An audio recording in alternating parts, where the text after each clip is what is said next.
Yo, you guys, real quick, I just wanted to let you guys know what you're about to watch. This is the latest episode from my podcast, the Work for Change podcast that I do with my brother. So if you're not familiar, we do a podcast. This is the 20th episode, and then we have Matt Frazier, as you can tell by the thumbnail and everything that you're watching. It was a really, really, really cool interview. But again, if you are not familiar, the podcast will be linked down below if you want to check it out on iTunes or anything like that, if you don't feel like watching a whole video. But I just wanted to put it on this channel just because I know that most of the people that watch this channel also do CrossFit. It seems like it makes sense. 3 times CrossFit Games champion. So I just wanted to share that with you guys with a little bit bigger of an audience so you guys can check it out. But again, thank you guys so much for watching and enjoy the podcast.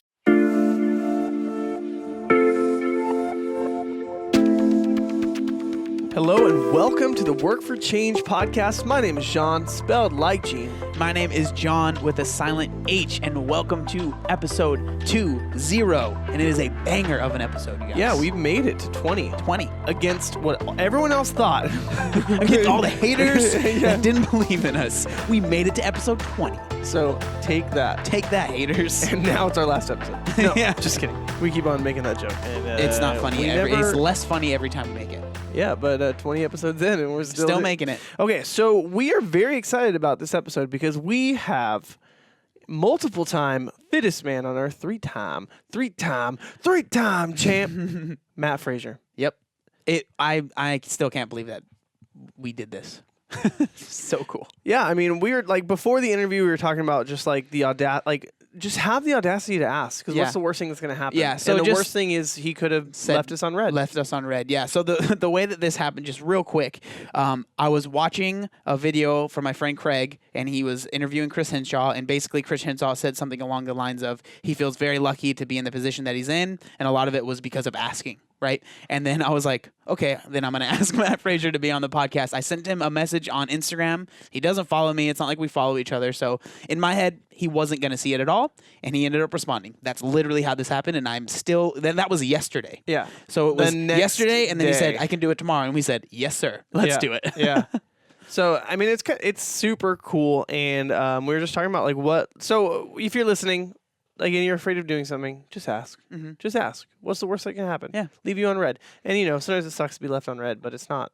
It's not the end of the world. It's not. Yeah. Exactly. And this is a good episode. We talk about about a lot of things. Yeah, and we were able to get into like a lot of like current issues, talking about how he feels he's doing in the Open this year, how he feels about the new CrossFit Games format, and then we also talk about things that maybe he hasn't talked about in a long time, like his back injury. He broke his back 2 times in 2 places. Yeah, in 2 places, and so.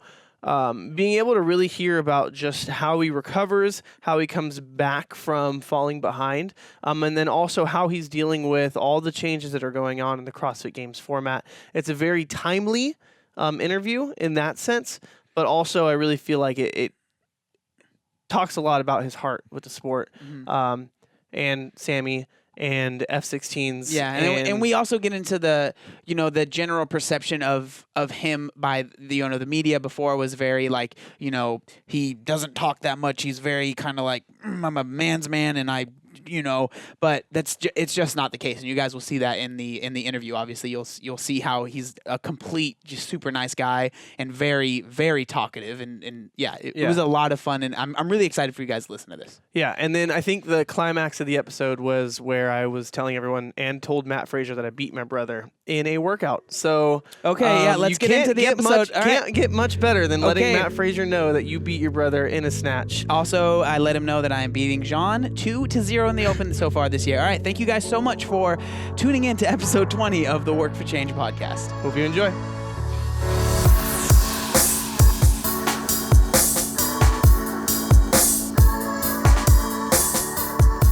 Matt Frazier, thank you so much for joining us on the Work for Change podcast. It's awesome to have you here.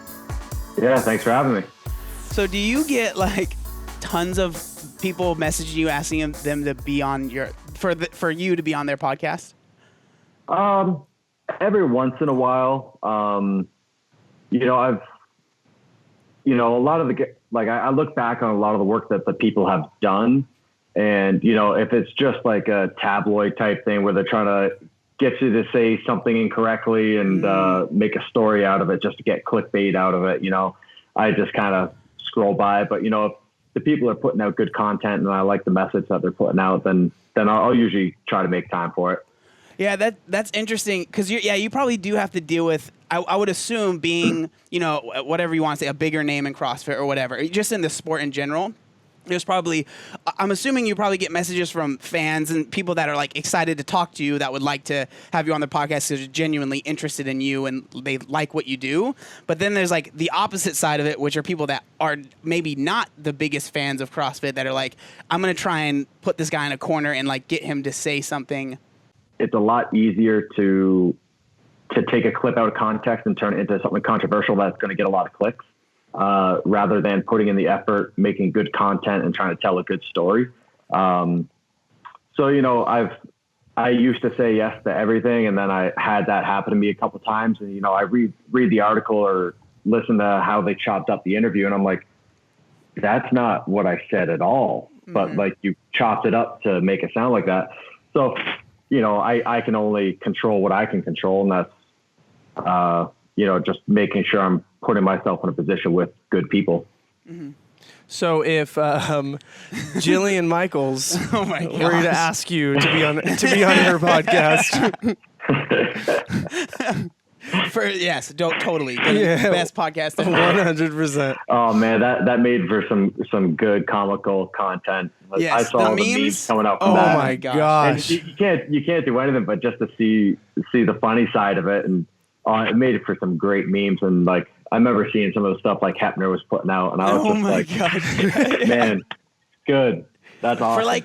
For like a week after that came out, I was just, every time I would grab a kettlebell, I would do the kettlebell swings the way that she was doing in those videos. Yeah. And I was just like, yeah, these are great. This is great form right here. You want to get your head as far through your legs as possible.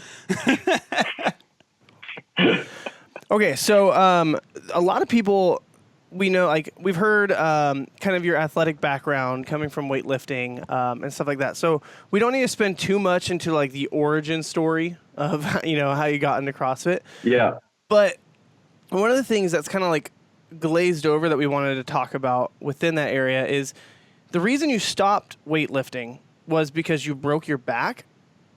No. So actually I put up a post recently, I saw that. Talking about my back injury.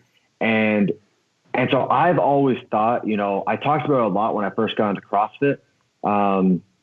And, I just assumed that everyone that knows me now knew me from the start. And then it became blatantly aware that that's not the case. It blew me away when I read that post. I was like, what the heck? I had no idea. Yeah. Not many people, I got a lot of reactions of people surprised that they had no idea that happened. And yeah, so it was just an eye opener to me of like, oh man, like I haven't shared that story in a long time. But no, so I broke my back. I want to say it was 2008. My timeline may be a little screwed up. I'm just terrible with dates. But I think it was 2008. I was 18 years old. So I was training for the Junior World Championships for Olympic weightlifting. I competed as a 77 kilo lifter. And so the incident happened on two separate occasions. One of them, I was doing a heavy clean pull. It's probably 3 weeks before Junior Worlds. Big loud pop on my left side. I just dropped the bar, froze, and then was laid up for a couple days. So that was like an audible noise you heard. It was like a loud pop. Dang. And I immediately just froze. I didn't know what happened, but I knew it wasn't good, obviously. And I basically spent 3 days just in bed, couldn't move, couldn't walk, ate more ibuprofen in that 72 hours. And so anyways, once it kind of settled, like the inflammation went down, I was so close to competition, I just kept training. And it was okay if I didn't twist. If I kept everything in a straight line, it was fine.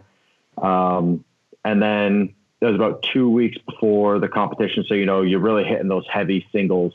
And I was doing a max out day of back squatting, hit the bottom of the hole, heard the same pop out of the right side. And same thing, drop the bar, kind of everything swelled up so much I couldn't walk for a couple of days. And so, the rest of the training leading up to that competition was kind of written off. We were too close to competition for them to call the next alternate in line. So I ended up going to Romania and lifting. Oh my gosh. And so it was actually kind of, a lot of people know the name Danny Camargo. So he was actually the coach for that junior world weightlifting team. And I remember I'd never met him before, and we're talking a couple of days before the competition, and he's like, all right, what type of attempts do you usually take? How do you like to warm up? What do you want me to say or do in the warm up area? All this. And I basically told him, I was like, hey man, my back is very injured. My goal for this competition is to not bomb out. And he goes, okay, well, I'll do what I can to make sure that doesn't happen. Went out on the platform. I made one snatch, one clean and jerk. And it was pretty obvious at that point that something was seriously wrong. So I got back, got some x-rays done, and then break and went from there. But anyways, the whole point of the story was I got the surgery. It was about a year of kind of coming back, rehabbing it. And then I actually lifted for about a whole nother year after that. But then that was kind of the beginning of the end, because, it's just so many people just kind of wrote me off of, his career's done. You'll never see him again. Come back from this. And so I started training. I had a great training cycle for a year, but it was all out of resentment. And so training for the wrong reasons, just training angry every day, and that can only last so long. Finally, I was just burnt out, and I told my coach, I think I'm done. But yeah, came back from the back surgery, hit PRs, hit a 300 kilo total, which for me was a big milestone. And but then after that, it was time to move on. It's crazy to hear that people were writing you off as oh, he's done. And you were 18 years old at that time, or 18 or 19 years old. Yeah. So I would have been 18 years old when I got the surgery. It was right before my 19th birthday. I got the surgery on Christmas Eve, 2018. Merry Christmas. And got the surgery. Stayed at a hotel right next to the hospital. The surgeon had a book of rooms that were for his patients, and he would come by every day to check on the athlete or his patient. And I was there for a week, went home for, I think, 2 weeks to kind of recoup. And then I moved to Michigan, still in a full torso brace. I remember going to class. I wasn't able to carry a backpack or anything. Wow. So I would walk to class. Before I'd leave, I would take 3 or 4 sheets of paper and fold them up, put them in my pocket, and have one pen, and just try to walk to class without slipping on the ice, because I was still in a full torso brace. So it wasn't the best road to recovery. Definitely put me into a bad spot mentally, but it is what it is. It put me to where I am today, so I wouldn't take it back. It's got to be so difficult, knowing that you're that you are a capable athlete, and then when you get to a point where you can't even put a backpack on without pain, you know what I mean? Just the total dichotomy of frustration that would feel of come on, body. Yeah, and at 18, I didn't have any life experience. I didn't know how to overcome a big obstacle like that. So it just put me into a hole. But silver lining, looking back at it years later, I'm so thankful that happened, because it taught me that valuable life lesson of okay, A, listening to your body, B, when you're in the worst place imaginable, I'm looking at my goal for the last 10 years has been to go to the Olympics. Mm-hmm. And this was going to be my path to get there. And then that in an instant was just stripped away.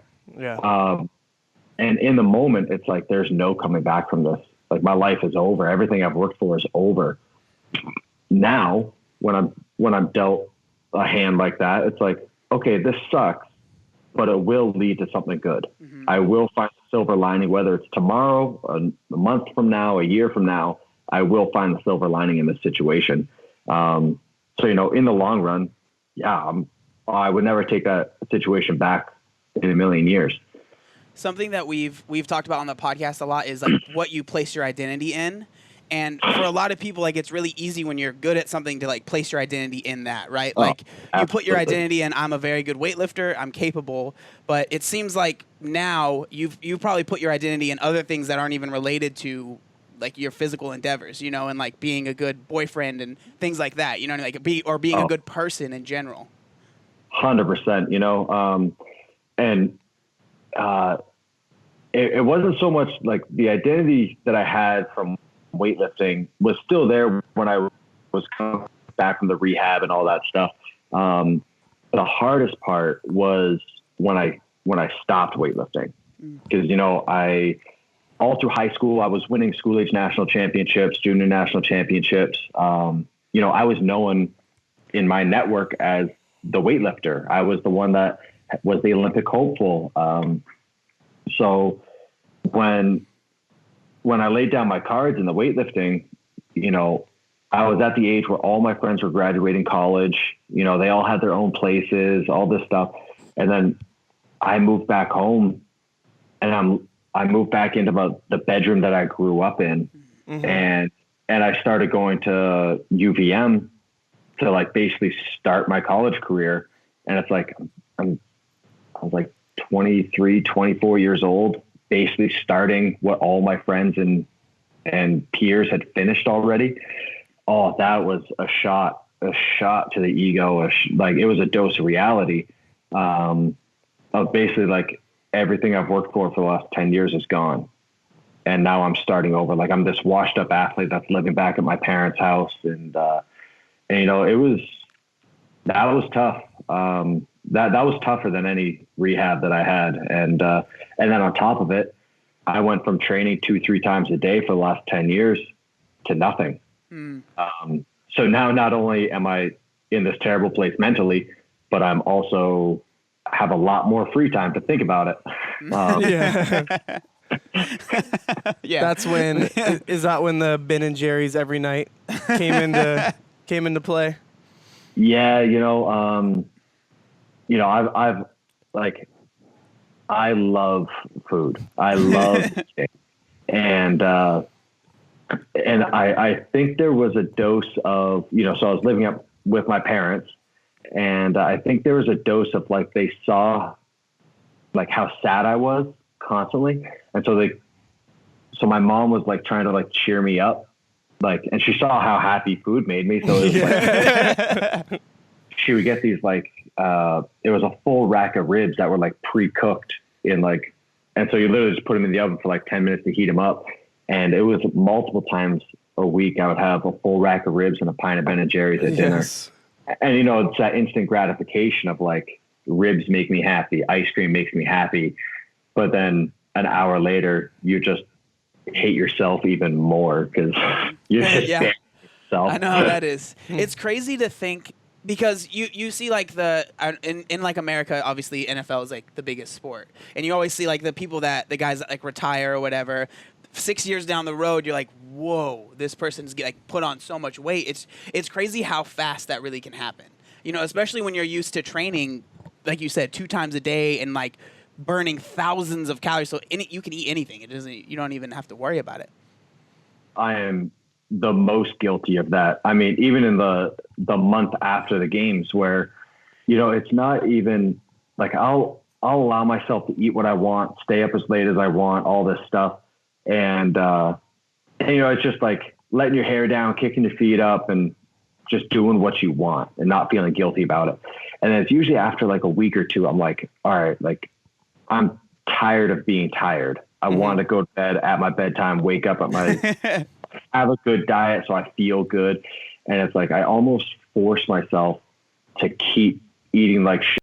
I like almost force myself to stay up late watching Netflix, because I know in 6 months I'm going to want to do this. So I force myself to like just indulge to the point that it's like, I'm excited to get back on my routine. I'm excited to start training again. And, you know, it's in that month, dude, I pack on weight. It's like, I pack on weight quickly. And so it's been an eye opener of like, you know, the day I retire, the day I hang it up, you know, I can't just completely hang it up. I got to keep keep working out a little bit. Otherwise I'm going to balloon up. Mm-hmm. So that kind of, we're going to like just totally like kind of jump around areas. It's not going to follow like a nice timeline. The best podcast ever. Yeah.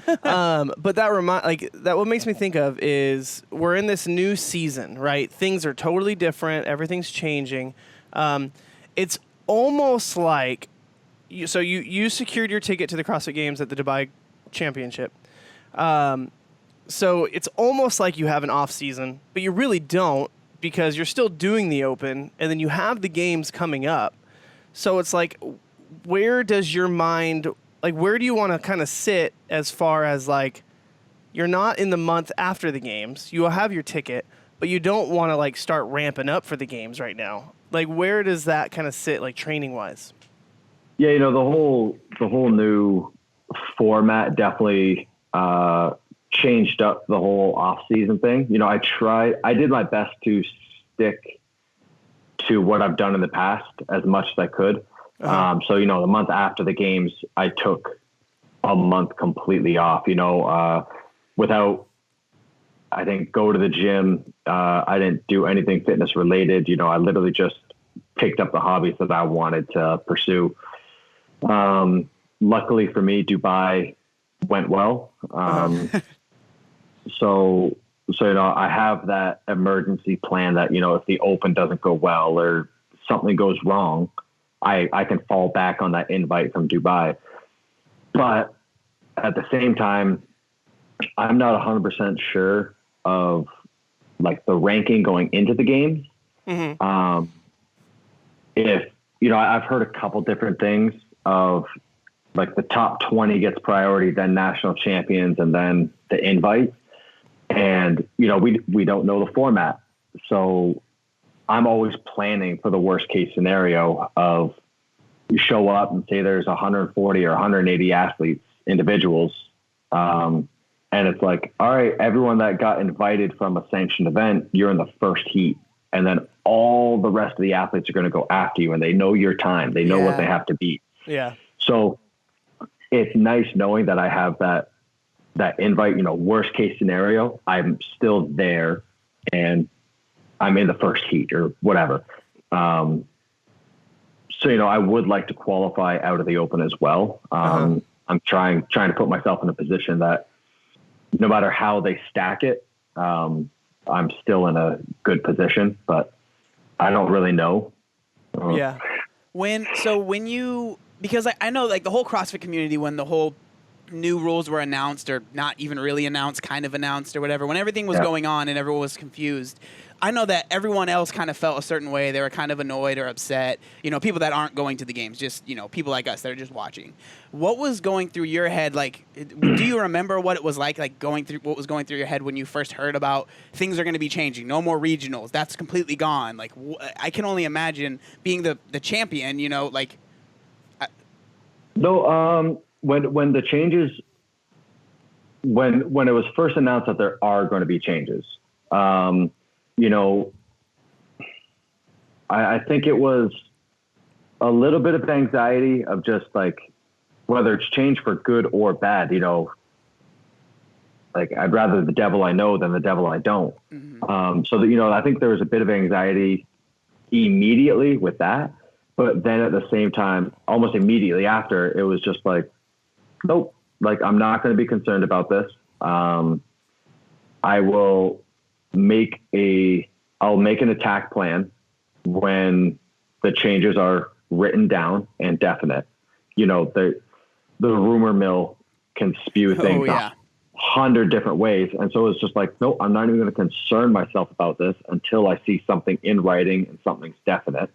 And then I'll figure out what I'm going to do, the best route for myself, whether that's compete early, compete late, do the Open, or whatever it is. And so I literally just kind of backed away from it, put earplugs in, and was like, I'll find out when everyone else finds out, and then I'll make an attack plan from there. But then also just the part that knowing like, all right, these changes aren't just happening for me. They're happening to everyone the same. So why am I worried about this? Like, it's different from what I know, but everyone's dealing with it. So why be concerned about it? We're all in the same boat. So when the changes finally got put into place, you know, I sat down with Sammy and my manager O'Keefe, and we just kind of went through the timeline of like, okay, if I compete here, when am I going to take some time off? When am I going to do this? And, you know, we put together an attack plan that I think is solid, and so far it's been so good. So yeah, just kind of rolling with it. Mm-hmm.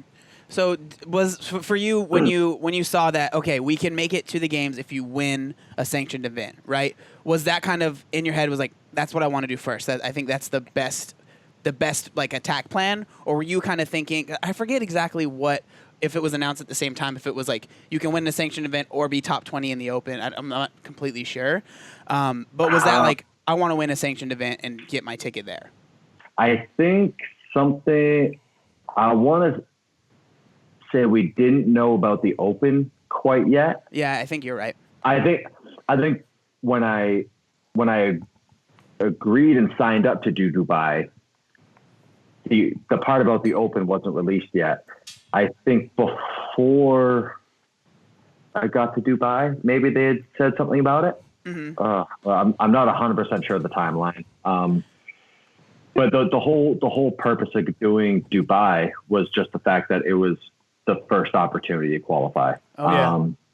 I wanted to give myself as big of a window as possible because I know how quickly and unexpected an injury can happen.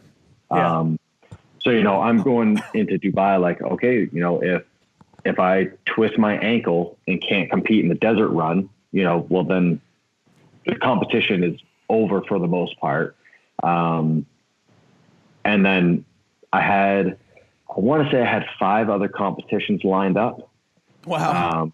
That like, you know, I knew I would be allowed to compete at, and it fit my schedule. And yeah, so going into Dubai, I had those trips lined up for where I was going to be competing if they didn't go well.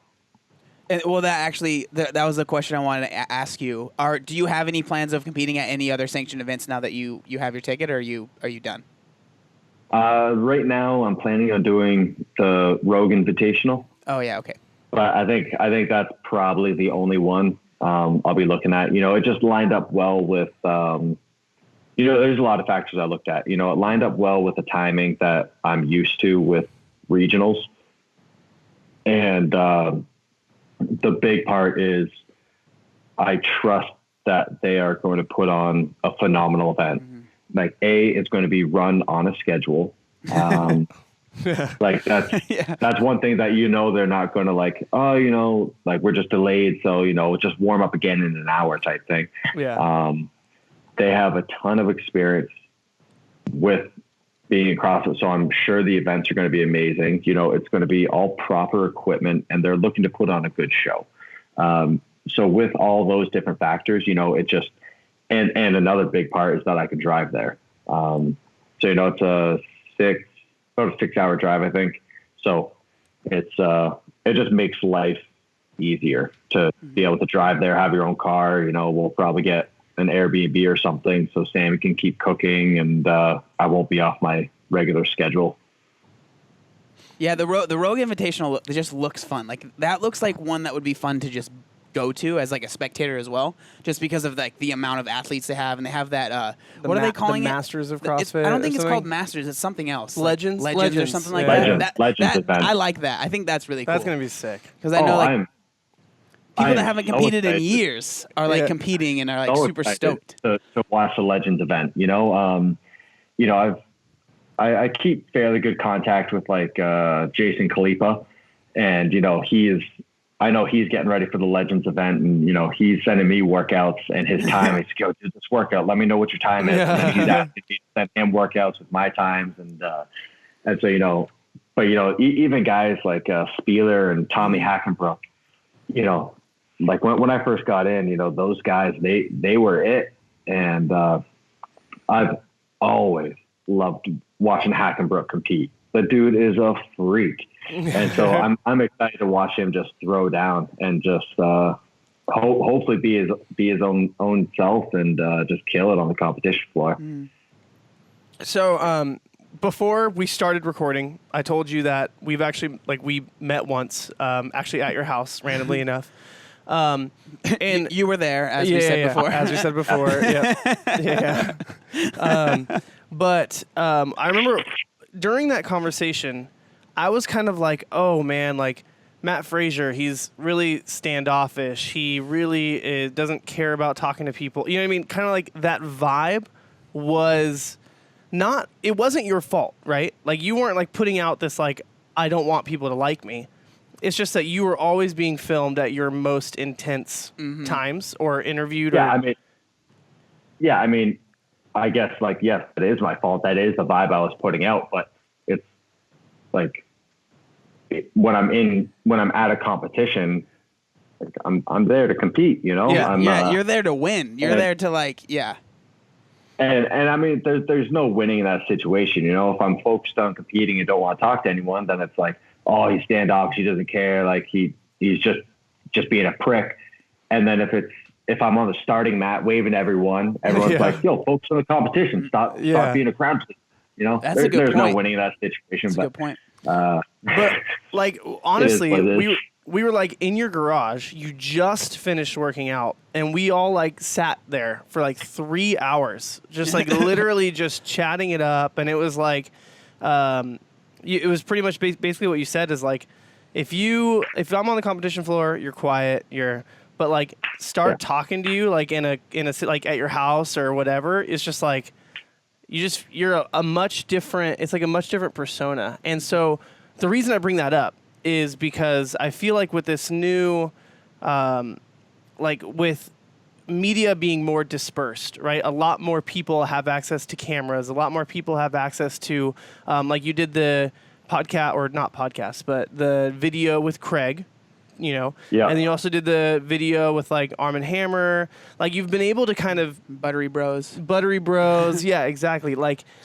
it's been able to see like a different side, not a different side, but a different side of Matt Frazier. I think a big part of that with a lot of that content that came out, you know, I did one with Arm & Hammer. I did one with Craig. I've done, you know, I've been around Heber and Marston a whole bunch. A lot of that came from me just being at Wadapalooza without competing. So, you know, I think that was the second time I've ever been to a competition without competing. Wow. You know, the first one was Granite Games a couple of years ago, and that was for a sponsor. And I literally was in and out in like a day, you know. But with Wadapalooza, I was there for a week and literally just hanging out. I literally went because I'm like, I want to see all these people that are at these competitions that, you know, I always get the text of like, hey, man, we're going to be at the games, cheer for. I'm like, that's awesome. Thank you. I appreciate the support, but I won't see you until it's all over. And 99% of the time when I text them on Monday and I'm like, hey, competition's done. You want to hang out? They're like, dude, we left last night. Like we had to go back for work. Yeah. So going to Wadapalooza, it was funny. Like I didn't think I would have that much fun. I had the best time literally running around like a kid in a candy store, seeing all my friends and all these people that I haven't seen in so long, because it was my first time spending time at a competition without competing. And having like no nerves too. I feel like that would be, you don't have to worry about anything. So you're just like, hey. Yeah. You know, it was a very carefree week. But it was funny, you know, I was trying to watch all of the individual competition, and you know, there's one, I'm standing like right at the railing watching the final heat of elite men go, and they're like 10 seconds, and Bellner starts like getting himself amped up, and my heart is just like, and I had to like, I'm like, I'm getting ready to go. No, just jump the fence. No. Yeah, I was like, no, you're not competing. Like you're here just to cheer and have fun. So you know, it was different, and I can't wait to do it again. You know, it's just about when the time's right, and I'm, you know, I'm not concerned about training or getting like all my sleep schedule or anything like that. You know, I was literally just there being carefree and hanging out with friends. And one thing that's been cool for me, and I'm not sure if this is even like you're doing this on purpose or if it's just happening, but I feel like you've been a little bit more present on like social media and stuff like that. Just like doing things that are like fun things. Like you've been doing the Q&As a little bit more. And those are so much fun to just like watch you do the Q&As and like watch your, because that's like, we're, you know, obviously we're fans, you know, so it's fun to. Well, I think a big piece of that was always just being like, I don't want to say I was self-conscious of, you know, what people saw of me, but it probably was a little bit of that. You know, even just posting about things that I'm passionate about, you know, things I love doing when I'm not training. And so like recently, like coffee, you know, I've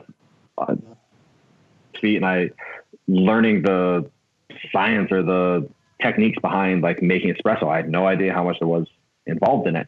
And before it was like, I would have like a picture of my coffee set up or like, you know, and something that I love, I'm passionate about. And like, it's something I love talking about with someone, you know, if they're like, oh, you know, it's looking to getting into this, you know, what type of machine do you have? What beans do you use? All this. And it was literally something that like, I would have like a post ready to put up. And then I would think like, wait, why would anyone care what coffee you're drinking? Like, and then I finally just got over that. And I was like, oh, I don't care if you like it or not. It's what I'm doing. It's what I like. And it's my Instagram page. So yeah, you're going to see it. And so it was literally just stuff like that. And I think it was just the amount of positive feedback I got of, you know, like with the coffee posts of how many people I've seen that are like sharing, like they see something happening in the pour of my coffee and they're sending me suggestions of like, hey, try a finer grind. Hey, try this tamper, you know? And it's literally just connected me to this whole new network of people. And, you know, it's the same thing with like me when I go shooting. You know, I love sharing that hobby with people. I love taking people to the gun range with me and showing them what I'm passionate about. And it's amazing how many messages I get of, oh, you know, I have that same pistol and like, it's my favorite, or, you know, oh, if you like that one, you'll love this one, and just stuff like that, you know? And that's one of the coolest things about having, you know, like a large following or whatever, having a lot of people that are following you. Pretty much anything you're interested in, there's going to be a good amount of people that are also interested in it and probably know a lot more, you know, that can like help you. It's unreal. The amount of people I've gotten connected with, you know, and like in the coffee industry, just how many people are like, that are a professional in that field, and they see something happening on my video and they want to reach out and help. They want to see me succeed at what I'm trying to do. And so like, I'm literally talking to strangers constantly, and they're giving me their time to help me out, make a better cup of coffee. You know, who thought that would happen? Or even crazier, you get invited to fly in an F-16. Dude, right? Can you tell us about that? Because I'm very interested in what that was like. Yeah, you know, it was. We were flying back from our USO tour, so it was like a 10-hour flight. It's the first time I've ever done one of those Ask Me Anything, you know. I was prepared for it to go terribly. You know, I didn't know what questions were going to come in, and I got a lot of fun questions. You know, people just stuff that it gave me an excuse to share things that I normally wouldn't share, and it also like made me think and reflect on a lot of stuff of why I was doing something. You know. But anyways, one of the questions was, you know, you've gotten to do a lot of very cool things in the last couple of years. What are some things that are left on your bucket list? And I said, I want to ride a bull and I want to ride an F-16. And I could not believe the amount of messages I got of like, oh, I'll take you in mine. That's insane. I was like, what do you mean? And they were like, yeah, I got an F-16 right there. Like, I'll take you out whenever you want. Just chilling back there. I got like 4 or 5 messages. I was like, oh, I thought this would be much, much harder. Yeah. So anyways, it was a mutual friend. It was a friend of a friend that told my buddy Derek, like, hey, like send Matt my contact info, we'll line it up. And so, you know, I get in contact with her. She was one of the pilots for the Thunderbirds. And, so I get talking with her and she was like, yeah, like anytime you're in Vegas, like we'll line it up.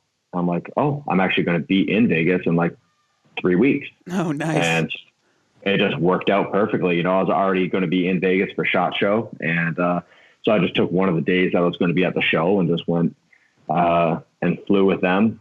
And it was way cooler than I ever thought it would be. It was, yeah. I can't even imagine, like, so was it, I'm assuming you've been on like a roller coaster at some point, right? Was it like similar to that, or was it like not even like so much worse or better? Not even a little bit. It was, there was not a single part of the flight where I thought like, yeah, this is what I expected. Like just when we got in the plane and we were like taxiing out, I was literally just giggling. Like I think off his audio because I'm just like giggling to myself. But then every part, like we did every flip, turn, spin, like everything imaginable, you know, like from the takeoff. I think I was told we went from 200 feet. So we take off and I think you're going like 300 knots and he stays at 200 feet until he hits like 500 or 600 knots. And then he literally just puts the plane vertical. And, oh my gosh. And it was like, we went from 200 feet to 12,000 feet in 8 seconds or something like that. It was, whoa. And like, you're just looking straight up and like, you're trying to like look to the side to like see the ground just leaving. And then like you get to 12,000 feet and he flips it upside down, does a spin and you take off. But we went over like our own little valley and, you know, stuff like there's one highway that goes through the desert and he's just like, diving right at it into a couple hundred feet over this highway. And I'm like, this is crazy, you know, flying through a canyon. So like you go through a canyon. So there's rocks on either side of you. And he's just like 4Gs. Like shoots out, comes back in. It was unbelievable. And then at the very end of the flight, he was like, okay, you know, we got 5 minutes left before we have to head back. What was your favorite maneuver? We'll do it again. And I just said, like, I want you to pull as many G's as you can. Like, I don't care. Like, make me sick. Like, make me pass out. Whatever it is, I want to pull as many G's as you can. And he was like, okay. And he just takes the plane, flips it on its left side, and he just goes, get ready to pull some G's. And then cranks back on it. And it was like my vision just went like down to. It was like looking through a pinhole and it just, everything was black. And you know, like you're going through the breathing techniques to like, try not to like crush your chest and, just trying to stay conscious. And then as soon as you pulled out of it, you know, the vision just goes right back. And yeah, that was, I mean, it's crazy. You know, I watch the footage every once in a while. I'm just like, oh my God, that actually happened, you know? It's crazy to think that there's people that do that all the time. Like that's their job is to fly those things. Oh, yeah. Wow. And it was really cool too to see like the whole crew that's involved. You know, for every pilot, you know, there's like this whole network of people that make sure that flight happens, that the plane is flying the way it should, that the pilot has what they need, and you know, seeing the whole crew and the teamwork that goes into it. You know, right after a couple of weeks after I flew with them, they flew over the Superbowl. Oh, wow. And there's only a few planes that fly, but then you see them all standing on the field during the Superbowl and they go, you know, these are the people that just flew the F-16s over. And there's like this crowd of people and you're like, oh, okay. It's not just like the 6 or 7 pilots. There's this whole network of people that are making this happen. So yeah, I mean, it was the whole experience was crazy. I have one more question. I know we've been talking about this for a while, but when you were done flying, did you like feel weird getting out of the plane, or like for the rest of the day, did you feel off or? So, I have a buddy that's an F-16 pilot, and I told him, I'm like, dude, like I'm getting a flight, and he's like, oh, that's crazy. Like, you're going to love it. And then it was later on in the conversation, I told him, all right, like, yeah, I'm doing the flight, and then I'm going to a CrossFit gym and doing a workout with a bunch of the pilots and their spouses. And he was like, what are you, an idiot? He's like, you're not going to work out after you fly. He was telling me, he goes, no, like, you're going to go to bed after. You're going to be sick. Like, your legs are going to be jello. You're not going to do anything. And immediately I was like, I'm going to work out. So like after the flight, I felt like, you ever seen like a Great Dane puppy where like they don't know how to like use their limbs yet? So, like my legs kind of like were floppy and I was a little bit uncoordinated, but I was like, okay, you know, after like 20, 30 minutes, you know, I started feeling better and better and better.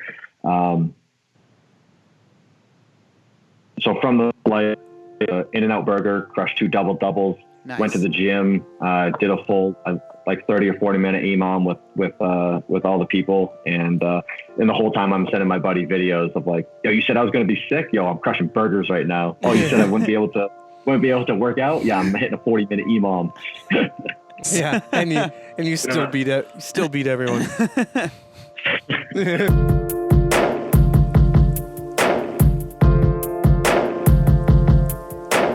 All right, so a pretty cool piece of information is this episode is actually sponsored and brought to you by Fiore Clothing. This is a sponsor that we're really excited about. It was one that we actually reached out to them. Yep. Instead of it going the other way around, because we've been working out in their stuff for a couple months now. You've had their stuff a lot longer than I have. I've been wearing this stuff for over a year. Easily. And then I started wearing their stuff because you gave me some hand-me-downs. Yep. That's usually how it works. Yeah, so I was actually at a store here. It's local to San Diego. It's called San Diego, and they carry some of their stuff. So I was like, oh, this stuff looks cool. And then I found out that it was like athleisure kind of wear. And yeah, so then I started wearing it, and I really liked it. Yeah, for me, when I put them on, I was like, absolutely, like, they're their most comfortable, like, pants. Like the Pronto Performance pant is our favorite. The Ponto Performance pant is for sure, like, super comfortable. I think you called it the Pronto. I think is that what it's called? No. Oh, well, whatever. The Ponto Performance is legitimately, it's not like a fake synthetic material. Like, it feels like real, like cotton or whatever, whatever. Like, it feels real, but it's like super breathable, super comfortable. Mm-hmm. So when we were wearing them, we've been working out in them. We were like, you know what? Let's just reach out to them. Let's just see what happens. And they were willing to spell out this one. So Fiore, it's spelled V-U-O-R-I. Mm-hmm. V-U-O-R-I. So like they're a new perspective on performance apparel. It's perfect if you're sick and tired of traditional workout gear. I am so sick of workout clothes, including lime green. Yeah, it's not them, like, it's not like super crazy colors. It's very muted. A lot of their stuff is like inspired by nature. So the colors aren't going to be like bright orange or bright yellow, so. Yeah, and it's incredibly versatile. It can be used just for any activity like running, cross training, spinning, yoga, but it's also super cool to go and hike your couch. You know what I mean? So we use it for CrossFit and sitting on the couch. That's what we do. Like literally and doing podcasts. Yeah. So, just want to throw it out to you guys there. Since they're willing to sponsor this episode, it's actually really cool. If you want to try this new athletic gear for yourself, Fiore is offering listeners a special offer. Go to VioreClothing.com and enter the code CHANGE25 at checkout, and you get 25% off your purchase. Ooh. Which, when they sent us that, yeah, it's pretty good. 25% off? Like, that's like you go into a store when they're like closing and it's like, oh, 25% off. Like, so that was pretty cool. Again, go to VioreClothing.com, enter the code CHANGE25 at checkout, and you get 25% off your purchase. And again, if you want to know how to spell that, VUORI. Yep. And we appreciate it. ORI. Clothing.com. How do you spell clothing? CL. No, just don't do that. But yeah, we appreciate it. If you guys do purchase, it helps us out. And the podcast gets better because of it. And if you're wearing it, tag them. Yep. And tag us.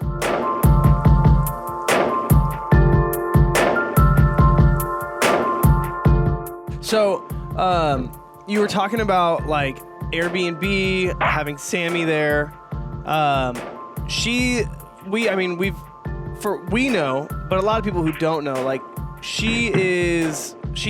runs the Feeding the Frazier Instagram. Yeah, like that's her baby. Yeah. Does she, and this is literally like 100% hobby, right? Like there's no chef experience or anything. She just loves or. No. So yeah, she has no like professional training or anything like that. You know, she started going to like, some like trips to like farms and stuff to try to learn. Cause you know, like once we move back to Vermont, you know, we have a small farm there. So I'm sure she'll get into like growing some of her own veggies or having her own chickens, you know, simple stuff like that. But it literally just started as a hobby, you know. She was posting a lot of her recipes and stuff to her personal Instagram page. And then she realized like, oh man, my personal Instagram page like has no pictures of me with like friends or family. I should make a separate page. And a big part of it too was purely just as like her own recipe book, you know, instead of having a binder with all this stuff, she's like, it's easier to flip through and find a picture of it rather than the name of it. Yeah. So a lot of it was just started as her own like modern day recipe book. And you know, it was kind of easy to work with because, you know, it's like the number one question I get is like, you know, what's your diet like? You know, what do you do? Do you count macros? Are you zone? Are you this, like paleo? What? And I just literally, I'm like, go to feeding the Frasers. You know, that's my diet. And, so it was just natural. It was easy. And, yeah, it kind of blew up more than I think either of us were expecting. Mm-hmm.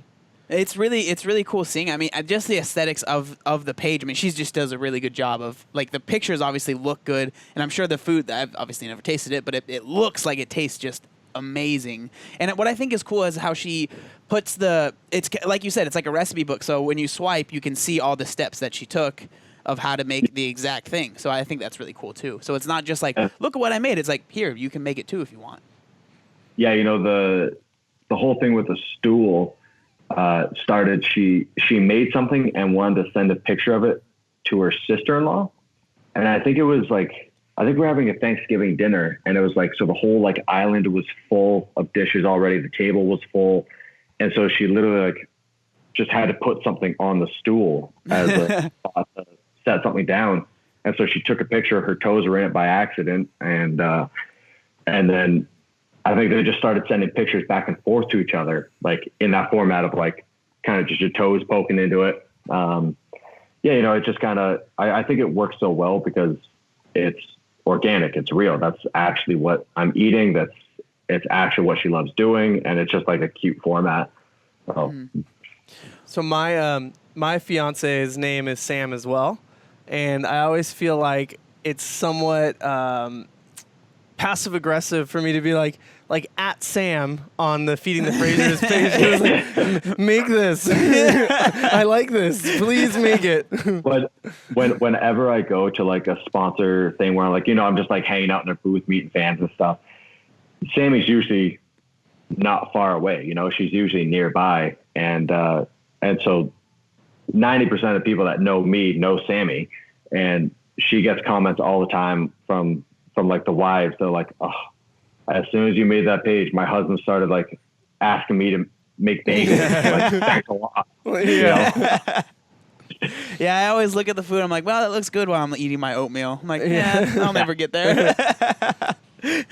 Oh, it is pathetic when Sammy's out of town for work or something, and I'm left to fend for myself. I'm like an 8-year-old child. I literally cereal and ramen noodles. Dude, mini wheats and ramen noodle for like a week straight. I remember she was on a work trip for like 6 days, and you know, all of her friends, I know them pretty well, and they know when Sammy's out of town, I just don't eat. You know, they're asking her like, oh, like what's Matt's diet like this week? Is he alive? And she'll literally text me like 2 days, 3 days into the trip, like, Matt, are you eating? And I'm like, yeah, I'm eating. She's like, what'd you have for breakfast? I'm like, mini wheats. Okay. What'd you have for lunch? I'm like, mini wheats. She's like, oh my God. Like, Yeah, but it's like I went and got the milk. I'm pretty proud of myself. Yeah. It was the last trip. I think, where was she? She was in Paris for a couple of days. And, like I literally had to start texting her. I'm like, Sammy, I'm out of food. Like there's nothing in the house to eat. Like it's not like there's stuff I just don't want to eat. I'm like, the fridge is empty. It's condiments in there. And she's like, go to the grocery store. I'm like, I don't know where it is. The what? I don't understand.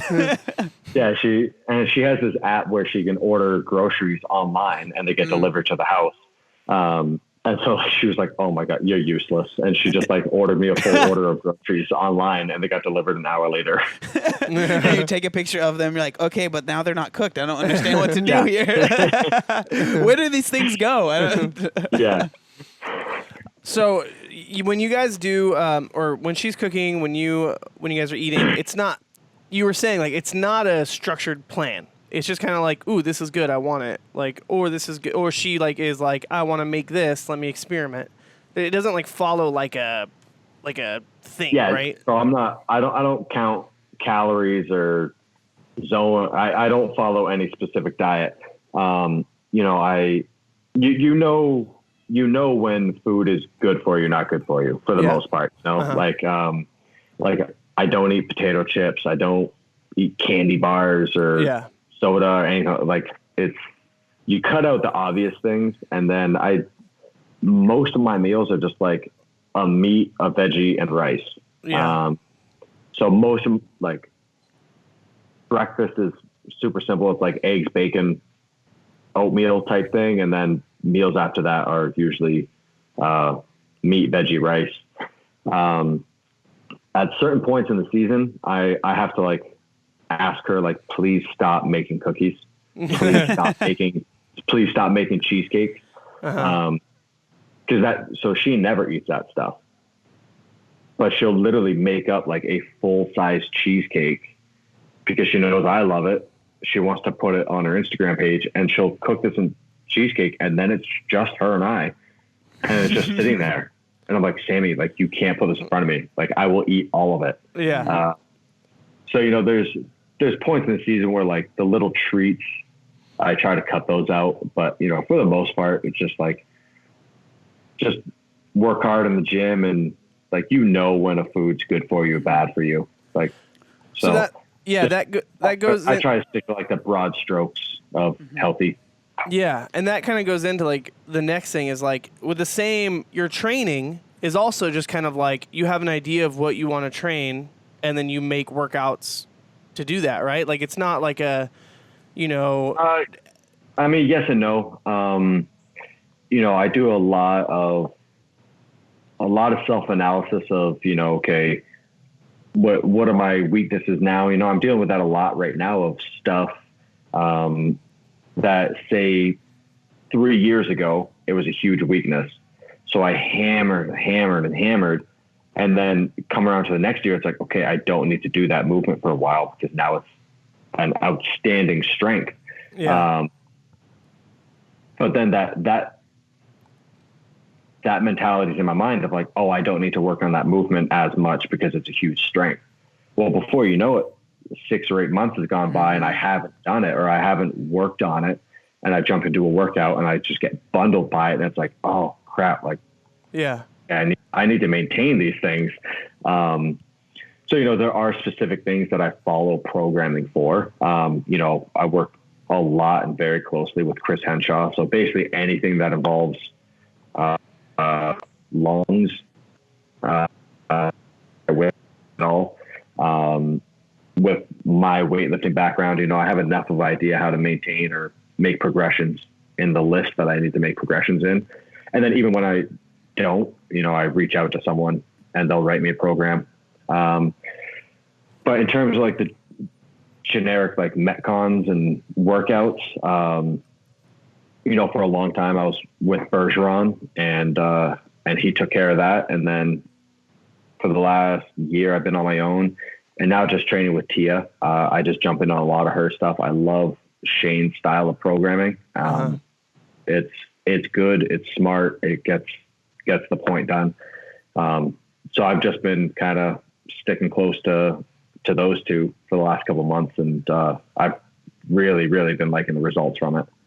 Well, that actually brings in something that I want to talk about, because I always I'm kind of like a troll on Instagram. I just like to comment things. They're never mean things, but like I'll see Tia will post a picture with you and like a bunch of other games athletes, and I'll just comment like, well, thanks a lot for breaking the internet today. I guess I won't be using it anymore. So I just kind of want to know, what was it like going from, you were in Vermont before, right? You were pretty much always training on your own, and now you're actually able to train with people. Has that been like something that's been a huge game changer for you, or did you already kind of have that, I'm going to train hard regardless? So, I mean, it depends at what point in the season, so it was actually this year I was in Vermont, and I was planning on staying in Vermont for about another month, until coming back to Cookeville. And, I'm coming off a month of doing nothing and going into the gym and just having a really hard time with kind of putting down the pedal, being comfortable, being uncomfortable. And I was just kind of at a dead end road. I didn't really know what to do.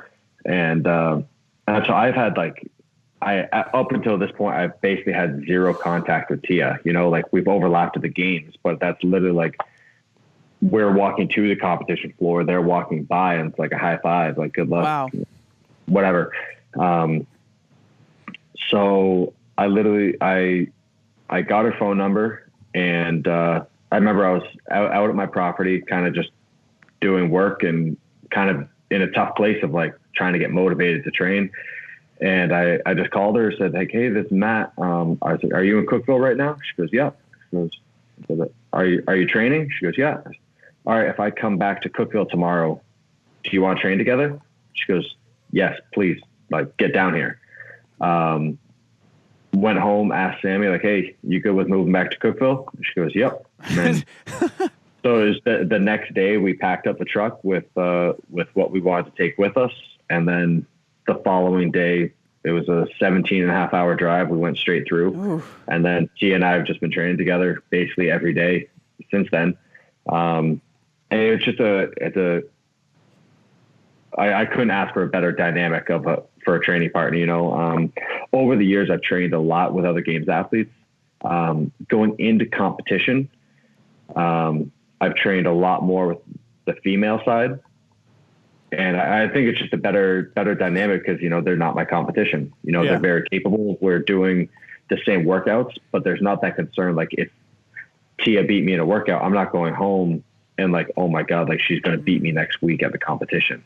It's still she's on her side, I'm on my side. So, when I trained with Katrin for a couple of years, and the same thing, last year before the games, Cara Webb stayed in Vermont, and we trained together every day for a couple of weeks, and the same thing.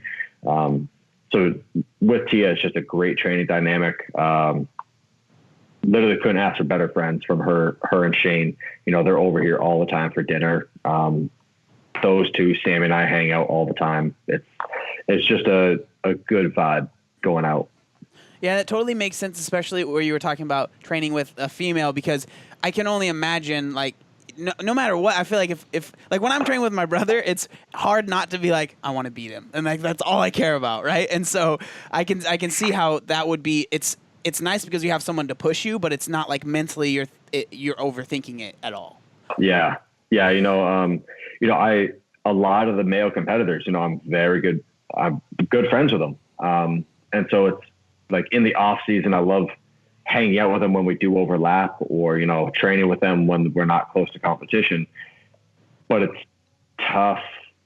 It's tough because you want to be friends, but then it's well, we are competition, and so in training, it's you don't want to show your hand too much.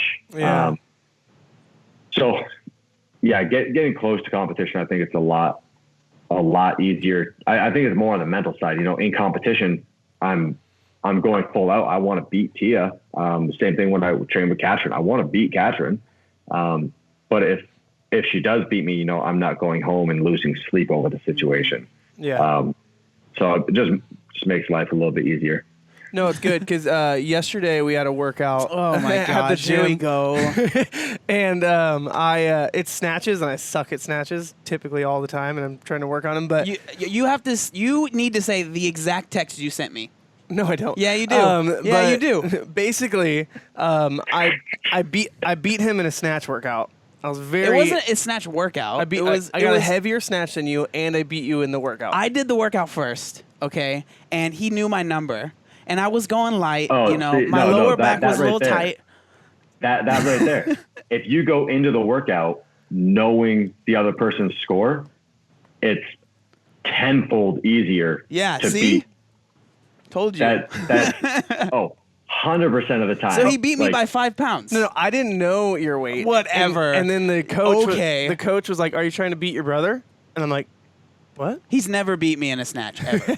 So, needless to say, I beat him. I take a screenshot. I send him a text with a couple Expletives. yeah, just basically like take that. And I was just like, I just replied. I was like, that's aggressive. Like, jeez, man. But that escalated quickly. yeah. I was just like, gee, I was gonna text him something nice, like, good job, bro. No, he like, literally was like, Yeah. good job on the workout, blah blah. And I'm just on the totally opposite end, like, because he beat "Dang me. that He beat. loser." So it was like the strength part was like snatches with whatever. It was like a snatch complex, and then the workout had like a ring muscle ups, which he's better than I am at, right? So I was like, he's gonna beat me in the workout. He did. So I was like, good job on the workout. And he wasn't even humble. He was just like, yeah, I know, I totally beat you. and then he goes, yeah, I'm surprised at the time you got. You did okay. And I was just like, really, man? You can't like. I love that dynamic in the gym and for me it has to be like with a close friend where I'm like, okay, you're not like covering this up with a chuckle at the end. Like there's some like actual meaningful, hurtful stuff behind this. Mm-hmm. I mean, I have one friend. It was, when was it? It was right after the 2015 games, and I'm in the gym. I'm getting back into training, and I didn't realize that at the time. I got diagnosed a little bit later. I had bronchitis, so like my lungs just aren't. I'm not getting oxygen, and then on top of it, I'm out of shape.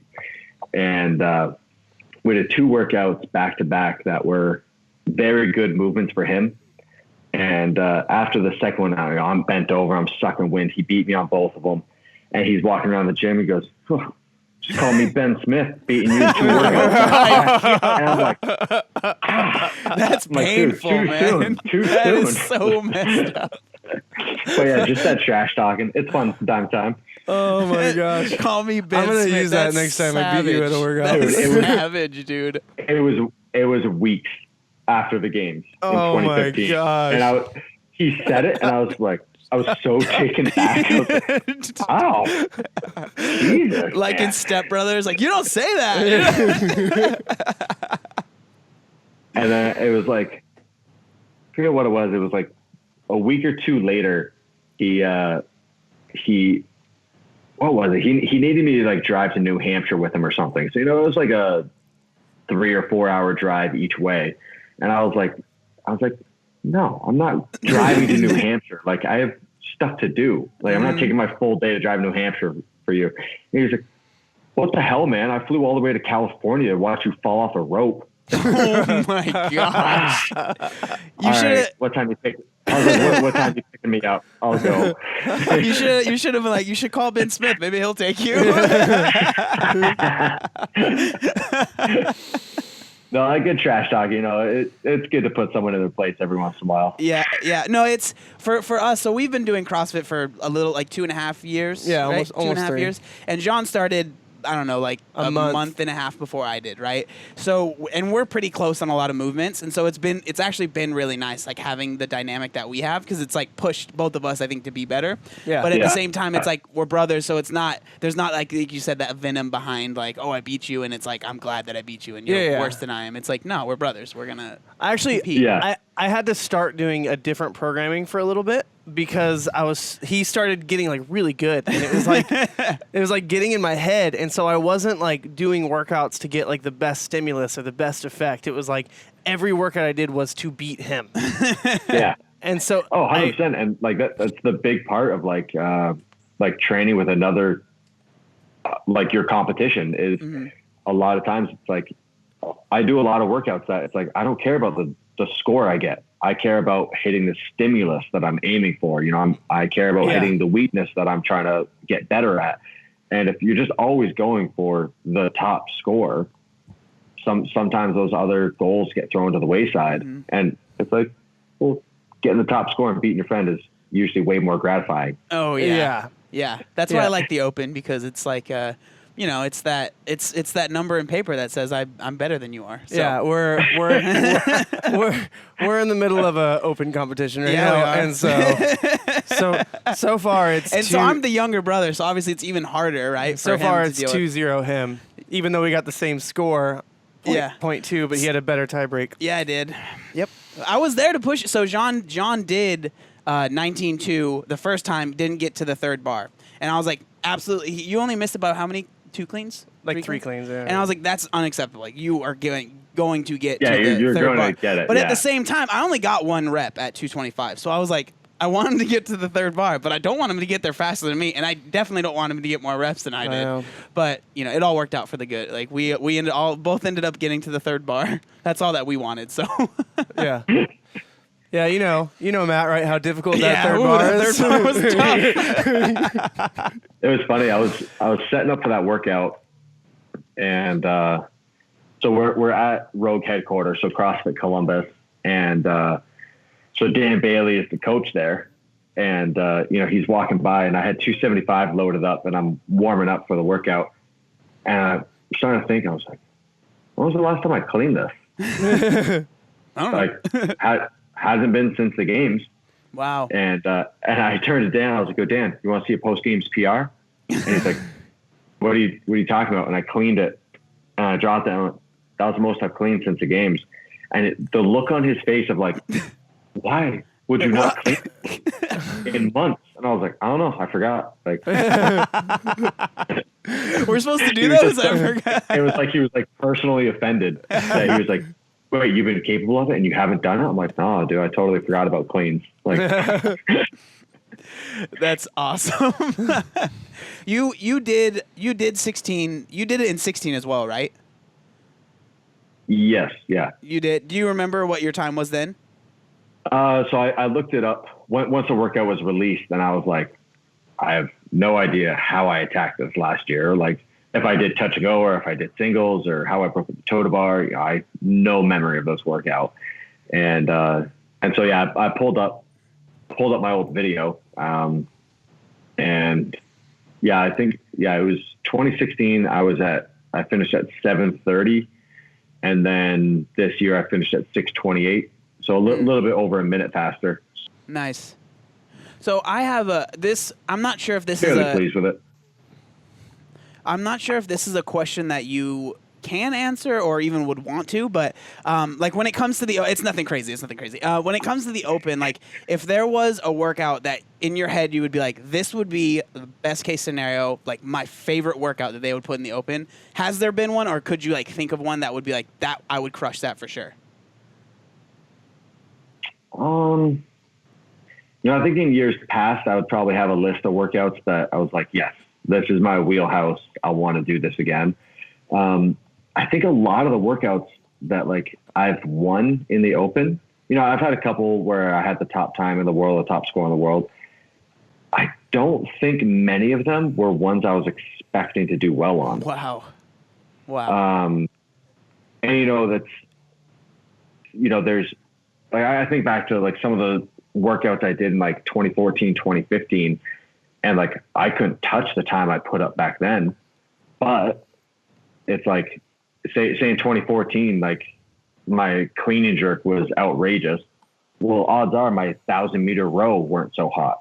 Yeah. And so now it's like back in 2014, it was like this, and then 15 was here, 16 was here, 17, 18. And so I'm just trying to get even keeled across them all.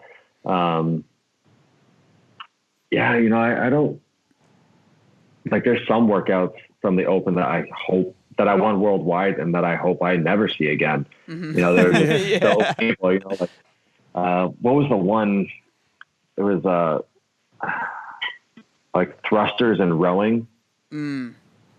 Like, I just remember the pain that came from that one. And it was like, I hope that never happens again, you know? Yeah. That's like when 19.1 was announced. Like, obviously there was like the whole deal. People were upset about the announcement. It's not as good, blah, blah, blah. For me, I've never really, the open announcements were cool to watch, but I was like, I just want to know the workout. Yeah. Like, that's all I really care about. Like, it's cool that they have the production, but I never really cared that much.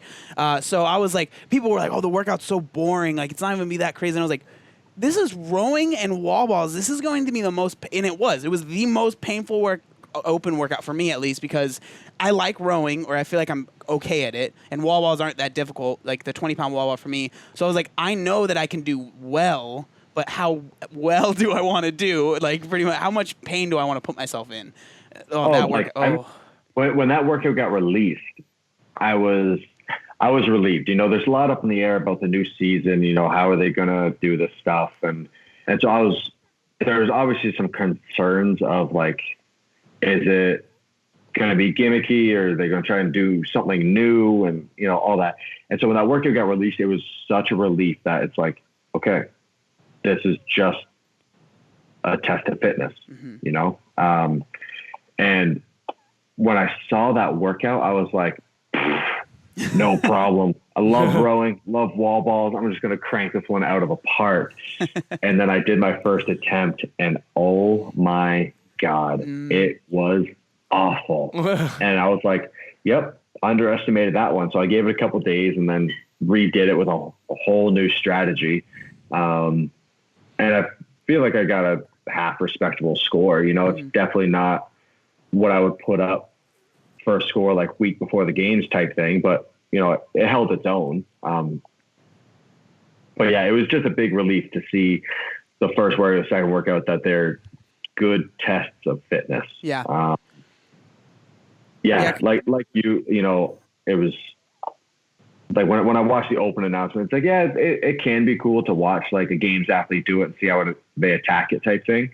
But 99% of why I'm watching is I want to know the workout. You know, I want just show me the workout so I can do it tomorrow type thing.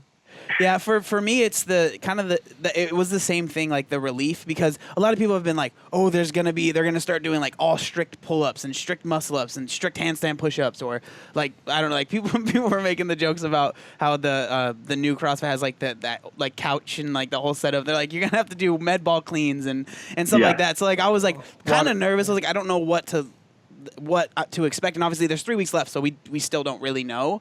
But from the past 2 weeks, I've been like, it's pretty much the same, you know? So that's been nice for me. Yeah.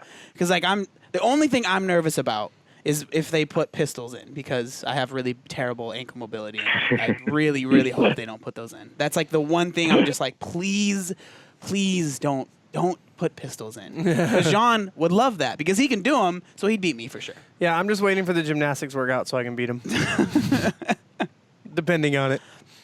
Oh, so I have a question. This is kind of off topic, but because I was talking about the mobility, was there ever, like when you first got like into CrossFit, or even now, like is there any like mobility things that you have to like make sure you stretch out, or anything like that you kind of like that you struggle with at all? When I first started doing CrossFit, I was way too flexible. Wow. You know, type of thing, like I could, if I were snatching without shoes on, I could touch my ass on the floor. Whoa. And then when I think it was, so 20, you know, I obviously after the 2014 season, my 2015 season was terrible. I didn't do very many things correctly. And it was so much the mentality of like, oh, my flexibility is so good, I never have to touch it. My weightlifting is so good, I never have to touch it, which wasn't the case, you know? So it was in the 2015 season, you know, I had awful tendonitis in my elbows. Right after the 15 games, I couldn't go below parallel for like 3 or 4 months because my ankles hurt so bad. But it was kind of like, now I look back on it, it's like, yeah, of course. Why would I expect any different result? I'm like, I smashed myself in the gym, and then took no care to warm up, cool down, do any body work. Like, why? Of course, my body's revolting against me. I didn't take care of it. Yeah. And so now I try to have like a more even keeled, like doing body work before there's a problem, so even when something's not bugging me, I'm just doing a bit of maintenance work. I do a lot of prehab stuff, a lot of warm up, and just a lot of trying to learn how to move correctly, so yeah, like that stuff's always there. And, it's the stuff that doesn't get shown too often because I'm sitting there stretching for hour number 2 in front of the TV. And I'm like, no one wants to see this. Yeah. This isn't entertaining, Yeah. Cool, dude. Well, I think we're going to, call it here, but just want to say, like, thank you so much for spending time with us and being on this fun, podcast. Man. Yeah, this has been like fun. a lot of fun. Absolutely. Yeah. Yeah. So if if there's you anything in the future you guys want to like just shoot the shit, just shoot me a text, and I usually try to be good about responding, but week before competition, don't expect a response. Yeah. do not, just so like we're gonna at the contact games, you in August. I hope that's okay. Yeah. just like, Friday after competition, you want to do a podcast? just super random stuff. Just like, hey, Matt, just sitting here about to eat some pizza, and I thought to myself, what's your favorite pizza? Could you let me know? Just literally day 2 of the games, texting me. All you get it back is leave me alone. Delete my number now. But I 100% agree with you on the pepperoni pizza. So, Oh man. yeah. Okay, but yeah, thank you so much. Have a good one. Yeah. Thank you guys. Talk to you again soon. Yeah, see you, man. Peace out.